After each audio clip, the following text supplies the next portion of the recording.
Okay, what if everything you see and experience out there isn't actually happening to you, but it's happening from you?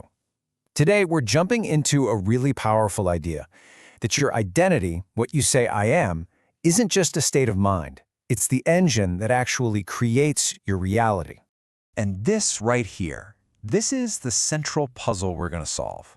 The whole idea is that the world you see, the one you react to every single day, is almost like a magic trick. It's designed to make you forget where your real power actually is. So let's take a little time to remember. So here's our game plan. First, we're going to talk about the world being your mirror. Then, we'll dig into why it feels like we're stuck in a loop, battling an old you. After that, we get to the good stuff, how you decide who you are right now, how you stay cool when reality looks messy, and finally, we'll see it all come together in something called the ADONIS effect. All right, let's dive right into the core idea. And just a heads up, this might flip a lot of things you thought were true upside down. The whole concept is that everything you experience out there is nothing more than a reflection of what's happening in there. Your outside world doesn't cause anything, it's just the effect. You know this 3D world, the physical reality we all walk around in? Think of it like a movie screen. That's all it is. A screen can't create its own movie, right? It just shows whatever film is playing in the projector. It's just showing you a story that's already been written. And this is where it all clicks. Your inner world, your identity, that feeling of I am, that's the projector. It's the cause. It's the source of everything. In the outer world, that's just the screen, reflecting the effect. The power was never out there. It's always, always been inside you. I mean, this old saying nails it perfectly. Your outer world literally has no choice in the matter. It has to conform to what you believe is true on the inside. Reality's only job is to be a messenger, to show you a perfect picture of the identity you're wearing right now. Okay, I get it. That makes sense. But if the outside is just a reflection, why does it feel like I'm constantly fighting with it? Why do I feel so stuck in the same old patterns? Well, here's the catch. The reality you're looking at right now has a bit of a time delay. It's an echo of the person you used to be. You're basically looking at a ghost, the physical result of your old beliefs, and you're mistaking it for what's true right now.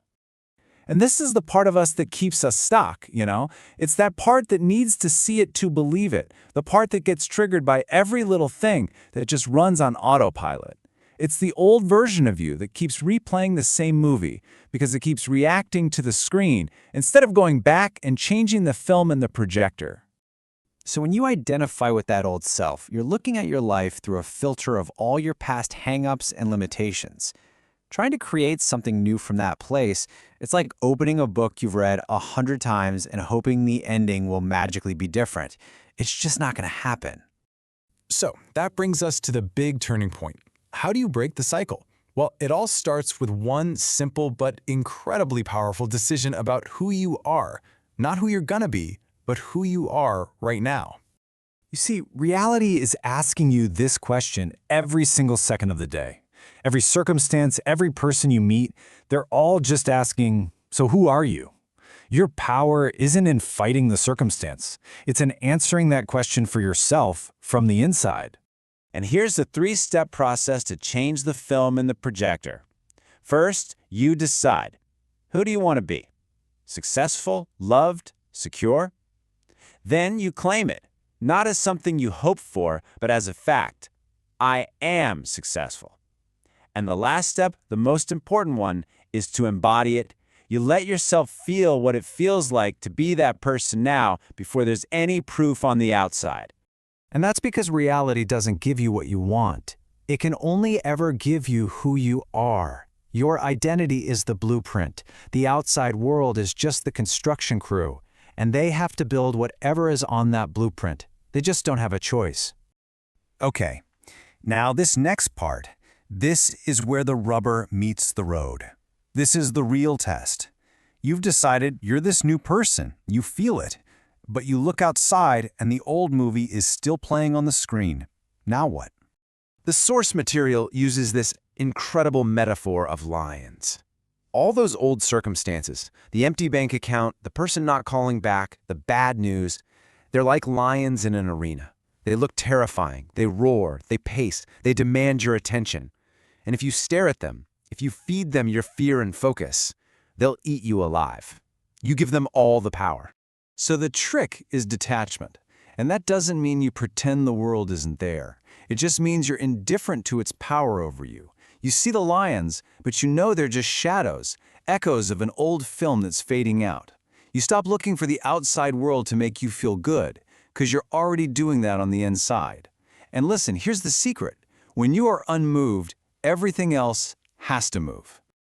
This quote just perfectly captures the state you're going for. Yeah, you live in the physical world, but you're not of it. Your truth, your identity, it doesn't come from there. You become an observer of that old reality, not its victim, while you watch it fade away. So, what happens when we put all of this together, when we claim our new identity and stay totally detached from the old story? Well, that's when we get to see this whole philosophy in action, through a concept they call the ADONIS effect. The ADONIS effect is pretty much the ultimate shift in self-concept. Instead of chasing after someone or something, which basically screams, "I don't have it," you go inside and you give yourself the feeling of being the prize. You become the one who is wanted, who is chosen, who is admired. You put yourself on the throne. And you can really see the switch here. You go from needing something to having everything. From feeling lack to embodying total fulfillment. You stop being the chaser and you become magnetic. It's the difference between asking for a seat at the table and knowing you own the whole darn building. And this is what happens. When you are so full on the inside that you genuinely don't need anyone or anything on the outside to validate you, you just become magnetic. People and opportunities that can't help but be drawn to that kind of inner confidence and completeness. So let's just boil this all down, shall we? Remember, your identity, that inner I am, is the only thing that creates. The world you see right now, it's just a faded photograph of your past self. The real work is to choose who you are now, claim it inside, and then just chill out and remain unmoved by the old shadows as they disappear. So I'm going to leave you with this. Every single moment of your life, the world is looking at you and it's asking, who are you? The old reality is going to suggest an old answer, but your freedom and your power is found in ignoring that suggestion and giving the answer that you choose.